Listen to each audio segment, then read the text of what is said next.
ये पियो। बहुत शुक्रिया तुम्हारा। तुम्हारा भी शुक्रिया। समझ नहीं आ रहा, ये आतिफ जो बातें बना रहा है ये कैसे सच हो सकती हैं? वो अपने बच्चों के साथ उस घर में रहते हैं, अम्मी भी नसरीन के साथ वहीं रहती हैं। कैसे हो सकता है ये?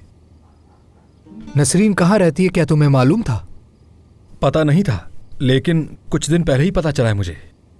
करीम साहब के पास काम कर रहे हैं वो लोग, मगर मैं ज्यादा मुदाखलत नहीं करता उन लोगों में।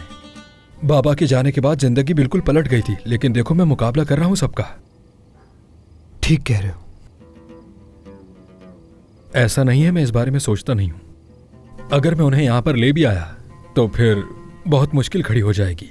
फिर वही रोज की लड़ाइयां, झगड़े, गालियां, गुस्सा, और हम सब मिलकर इस घर को जहन्नम बना देंगे जिसका कोई फायदा नहीं होगा।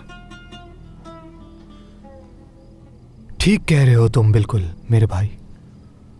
मैंने ये अब उनके ऊपर ही छोड़ दिया। अगर वो लोग वहां पर खुश हैं तो खुश रहें और काम करें। हाँ। सच जानना चाहते हो क्या? नसरीन से लड़ते लड़ते अब मैं हकीकत में तंग आ गया हूं। थक गया हूं मैं बहुत ज्यादा। सही बात है।